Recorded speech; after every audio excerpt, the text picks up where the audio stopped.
लेकिन नटवर सिंह ने लिखा है कि मोहम्मद यूनुस को बीच में लाने की वजह से सोनिया गांधी और नाराज हो गई। ये हैसियत थी सोनिया गांधी की। मैंने ये सब क्यों बताया? ये जो नोटिस आया है, सोनिया गांधी बिना नागरिकता लिए इस देश की 15 साल तक प्रधानमंत्री आवास में रही, बल्कि उससे ज़्यादा कहिए 16 साल तक, 68 से 1984 तक। इस तरह का काम तो केवल भारत में ही हो सकता है।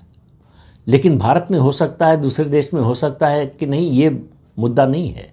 मुद्दा ये है कि किसी ने इस पर कोई एतराज़ नहीं किया।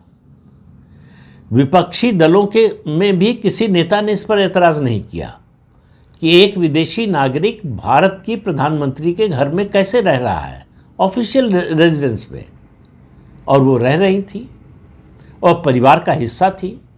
रोज़ डाइनिंग टेबल पर मुलाकात होती थी।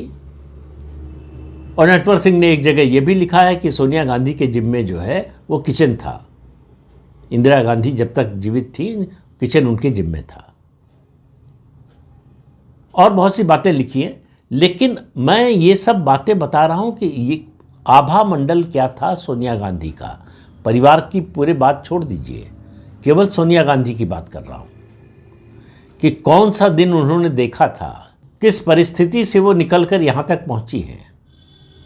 जब उनके पास कोई पद नहीं था, तब उनके पास सारे अधिकार थे, और जो इस देश के प्रधानमंत्री के पास है उससे भी ज़्यादा।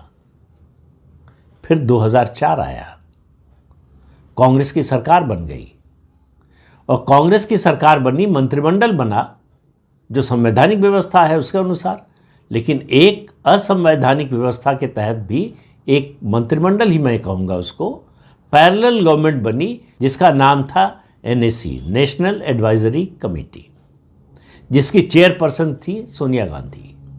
मैंने पहले भी आपको बताया था कि NAC की चेयरपर्सन को कैबिनेट मिनिस्टर का दर्जा मिले और वो किसी भी विभाग की फाइल देख सके, ऐसी संवैधानिक व्यवस्था कराने का प्रस्ताव उस समय के कानून मंत्री हंसराज भारद्वाज ने मूव किया था, जिसका विपक्ष ने बहुत कड़ा विरोध किया। तब वो नहीं हो पाया। तो औपचारिक रूप से नहीं हो पाया, डी ज्यूरे नहीं हो पाया, लेकिन डी फैक्टो वो चलता रहा।